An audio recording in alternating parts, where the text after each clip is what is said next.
We've got Jalin Turner back here on the program, who's going to be taking on Matt Frevola at UFC 236 on April 13th. Jalin, what's going on, man? How are you?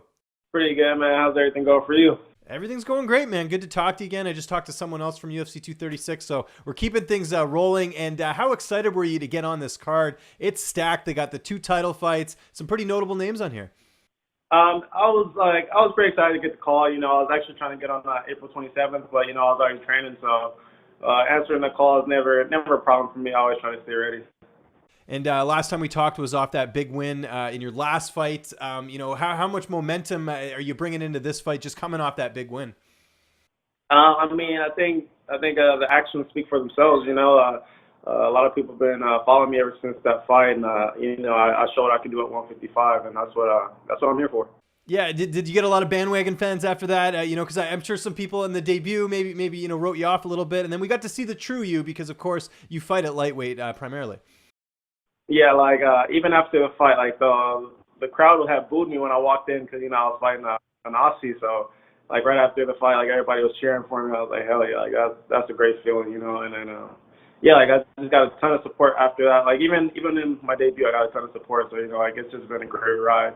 Let's talk about your opponent, Matt Frevola. How do you feel like you match up against him here? I feel like I'm a great matchup. I feel like I'm bad for him. It's nothing new to me. I've been fighting guys like him since I was an amateur. 5'9", wrestler, grappler, try to bang, got that big overhand, big hooks.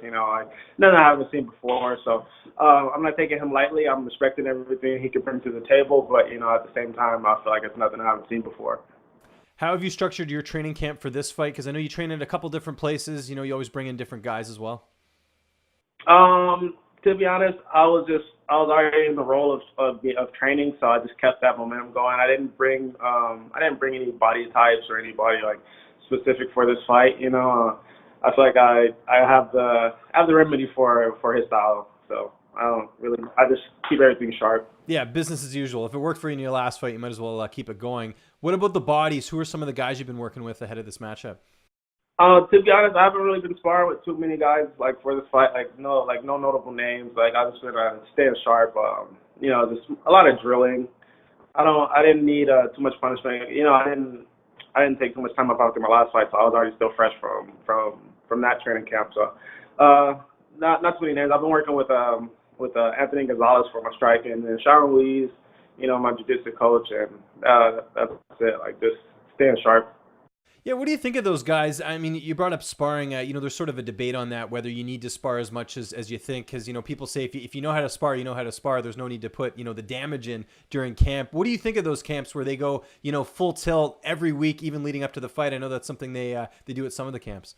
Well, when I started, that's how I trained. I had teammates that would beat the shit out of me every day, every time we sparred, and I was like I'm not learning anything from it. And then once I got to a point where I learned that I didn't need to go hard against them. The only thing it taught me was that I have heart. That's the only thing it taught me. It didn't teach me how to be technical. It didn't teach me how to adapt, and it didn't teach me the fine mechanics of my style. It just taught me oh, you're tough. Okay, you can endure this. Okay, you have an answer for that. All right, cool. That was it. So I'm not big on hard sparring. You need it every now and again, But I feel once I start flipping my switch anyway, that beast comes out no matter what. Okay. And of course, one of the things during camp that's important is recovery. We always talk about that here in these interviews. What's been the go-to stuff for this camp? What's getting you through the camp as far as the bumps and bruises? Man, it's always been Terphouse CBD. That's been getting me through everything. I started taking the 3,600 milligram CBD, and that's been a wonder. It's night and day. And then I've been having a little bit of Citizens Water Company. They make this Zen tonic. And I got sick. I was actually sick the day after I got the call, and I've been drinking that, and it's been helping me out wonders. What type of? So what does it do exactly? It's just a different type of water? No, it's I actually got it right here. Okay, cool. Oh, okay, gotcha. So what does it do? It has lemon, lime, orange, pineapple, beet, turmeric, and ginger, black pepper, and cayenne pepper in it. And it's it's like an energy boost. It boosts your immune system. Oh, gotcha. Okay, so it's like one of those things. Like if you're sick, it's good to get like all the fluids back and all that because Yeah. yeah, that stuff's important. Okay, that's interesting. I always like learning about stuff like that. That's very cool. You are a huge guy. I know because I met you in person, and you're like way bigger than I am, and I'm like 200 pounds. How's the cut going? Because you're a big lightweight. The cut's going good. I always make the cut. I don't really worry about too much. Like I did put on a little bit more weight after this last fight, so I just started focusing more on my diet and just staying a little stricter, a little earlier out. But yeah, so the weight's coming off smooth. I feel good. I'm feeling stronger than ever. So I just can't wait to show what I can do. You're a young guy, and I know the weights, the weight cut's fine now, but how much longer do you see yourself competing at lightweight? Because I'm sure eventually you'll go back up to 170. For the time being, I feel like I give it maybe like 4 years, maybe. Like to be honest, like I don't want to fight forever. Like my goal is to be done around like 30 anyway. So I'm 23 right now. I'll be 24. So like towards the end of my career, like if the cut gets hard, like I might go at 70 for a few fights, but nothing major that I'm like even worried about right now. I still make 55 easy. I can make it in a week's notice if I had to. So I'm not really worried about it. It's a good outlook. Who's going to be in your corner for this fight? Jason Perillo and Sean Ruiz are going to be in my corner. Nice. Okay. And how do you see this fight playing out? Are we going to see another finish in this matchup? That seems to be your thing. I never deny my first round finish. I never deny it. But, I actually want to – this may sound boring to say, but I want to win a decision with this guy. Like, I know he's tough. I know he's durable. And, like that's something like I know people want to see. Like they want to see, can he go 3 rounds? Like I've gone 3 rounds, but can he win 3 rounds? Can he grapple? Can he do this? Does he get off his back? Like I know everybody wants to see that. And, this might be the opportunity for them to see it. So we'll just see how it goes. But I'm never gonna deny that first round. I don't know what it is, but I just got like magic in my hands. Like that first round is always mine. It's always gonna be mine. So we'll see. What's next for you after this fight? Again, if you get the win here, that'll be back-to-back wins. Always looks good in the UFC. Is the plan to just keep active, and maybe fight again in the summer? Are you looking towards the fall? If all goes well and you're healthy, what's sort of the plan after this? So I've been talking talked to my coaches and I talked to my fiance about it because I'm having a baby in June. So like if it goes well. And I get that finish, I get that good momentum going. I'm more than likely gonna try to like ride that wave out. And then maybe fight like the end of summer, like depending on how life is at that point.